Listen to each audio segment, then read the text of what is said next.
पिलाने समस्त को स्वागत और अभिनंदन। आम आज इतिहासर तृतीय अध्याय पढ़ा मुगल साम्राज्य। पिलाने आम प्रथम पढ़ा मुगल मानकर भारत आगमन। मुगल माने किपरि भारत को आगमन करथिले एवं से माने केते दिन धरी से शासन करथिले से विषय में पढ़ा। मुगल वंशर नाम मंगल शब्द आसी अच्छी पिलाने आम बही देखिपर मुगल वंशर नाम मुगल शब्द आसी अच्छी। यही वंश भारत को देखिपे ये दीर्घ दिन धरी से शासन करते। 16 शताब्दीर प्रारंभ में तुगलक वंशर पतन पर सुल्तान शासन दुर्बल हो पड़ा। सामंत और प्रादेशिक शासन माने सुल्तान मानू खातिर न करी निज निजर स्वाधीनता घोषणा करते। फल देश में अराजकता और विशृंखला देखा देइथिला। सेतेबेले दिल्ली में लोदी वंशर सुल्तान इब्राहिम लोदी राजत्व करते। तांका स्वेच्छाचारी शासन में अफगान अमीरी मैंने असंतुष्ट होई तांका विरुद्ध में षड्यंत्र कले। तांको क्षमतार विताड़ित करने से माने काबुलर राजा बाबरकर साहाय्य लोड़िले। काबुलर राजा कहार साहाय्य लोड़िले से माने ना काबुलर राजा बाबरकर। ठीक यही समय रे बाबर भारत आक्रमण करने चेष्टा करते।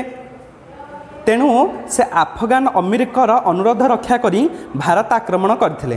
दीर्घ 200 वर्ष धरी मुगल मानक अधीन भारतीय माने रही। वर्तमान आम देशर वर्तमान आम भारतर प्रधानमंत्री जो स्थान रे रही स्वाधीनता दिवस रे देश को उद्बोधन दे थांती सही लाल किला मुगल मानकर बासभवन थिला।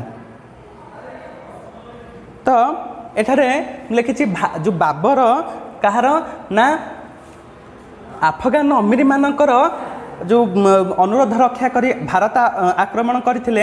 एठारे बाबर भारत आक्रमण करिवार कारण मु लिखि देछि। पिला माने आको पछर लिखि देबा। भारत लॉन्ग क्वेश्चन पढ़ी पारे परीक्षा रे बाबरकर भारत आक्रमणर कारण कोन थिला। तो ए कारण लिखिबो कोन ना दुर्बल सुल्तान शासन, लोदी राजा स्वेच्छाचारी शासन, भारत आक्रमण पई अमीरी मानकर बाबर को आमंत्रण। ए माने भारत आक्रमण पई के माने ना अमीरी मानकर जो बाबर को से आमंत्रण देते। ये आम पढ़िले से माने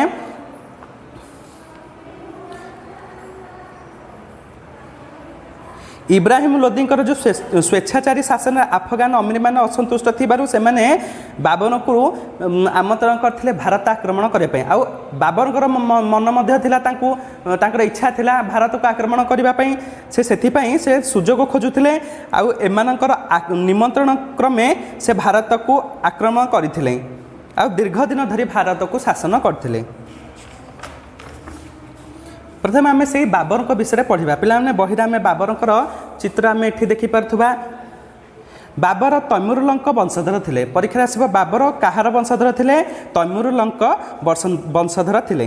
तांको पिताଙ୍କ नाम थिला उमर शेख मिर्जा। से तुर्किस्तान अंतर्गत फरगणार राजा थिले।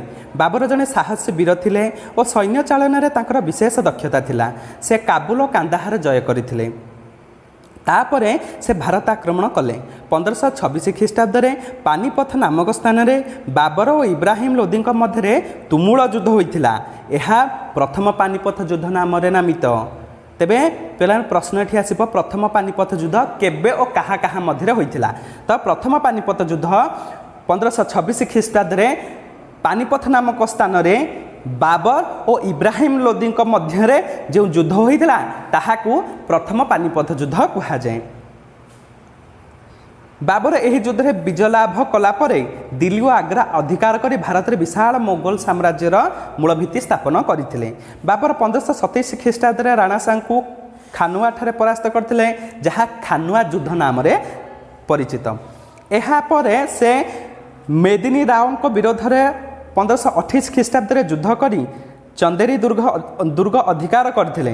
1529 ख्रीष्टाब्द नुसरत और महमूद का मध्य जो युद्ध होता सेटा ताहा पाटना निकटवर्ती घरगरा नदी कूल होता। यह युद्ध में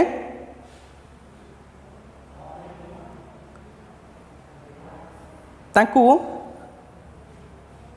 बाबर परास्त करथिले।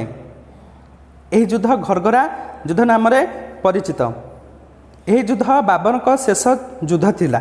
शेष में बाबर 1530 ख्रीष्टाब्दे मृत्युवरण करते। बाबर मृत्यु बेलू साम्राज्य तेल बाबर साम्राज्य केउठारु केउ पर्यंत विस्तृत थिला ना पंजाब ठारू बिहार पर्यंत विस्तृत थिला।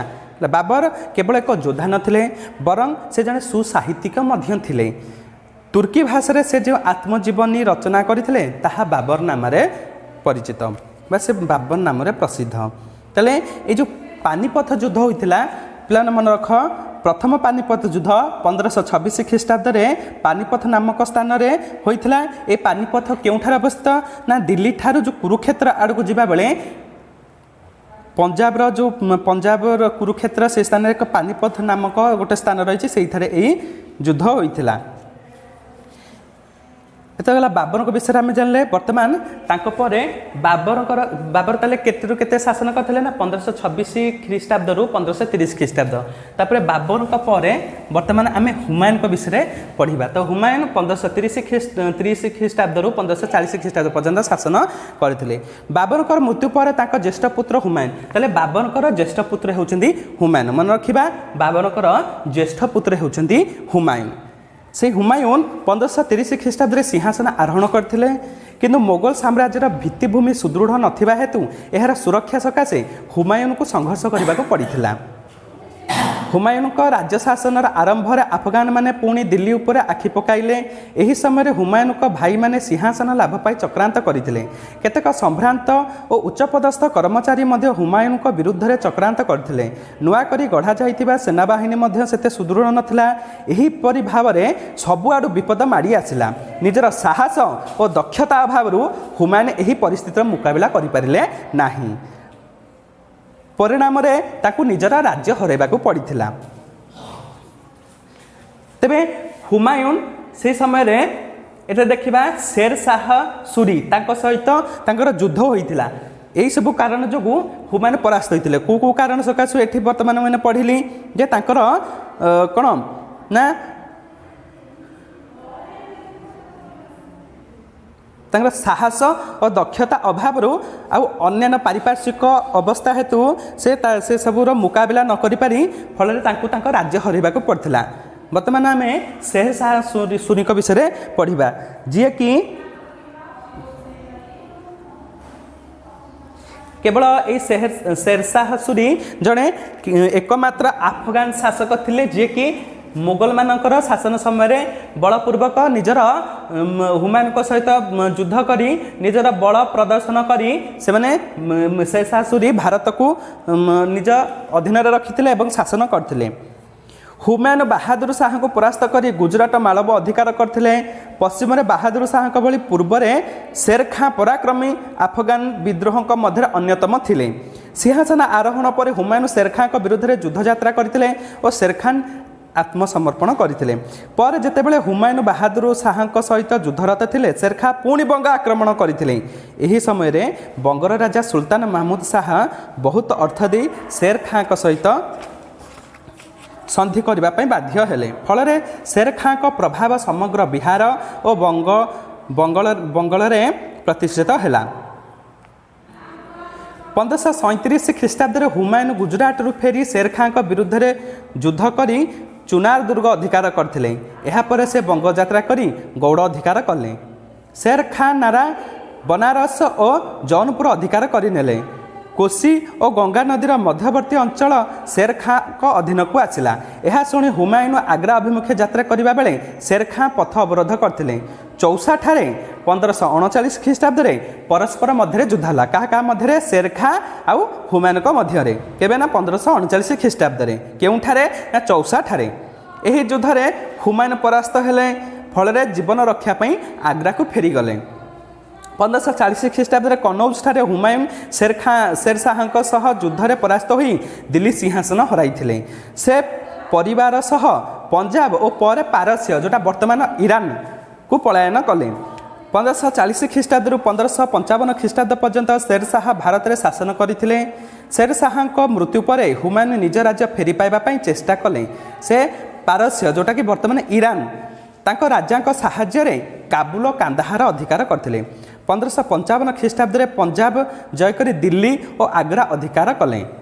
किंतु ପାଇଥିବା ସାମ୍ରାଜ୍ୟକୁ ସେ 1 ବର୍ଷରୁ ଅଧିକ ସମୟ ଭୋଗ କରିପାରିଲେ ନାହିଁ। ପ୍ରାର୍ଥନା ସାରି ସିଡ଼ିରୁ ତଳକୁ ଓହ୍ଲାଇଲା ବେଳେ ତାଙ୍କ ଗୋଡ଼ ଖସି ଯାଇଥିଲା, ଫଳରେ ତାଙ୍କର 1556 ଖ୍ରୀଷ୍ଟାବ୍ଦରେ ମୃତ୍ୟୁବରଣ କରିଥିଲେ।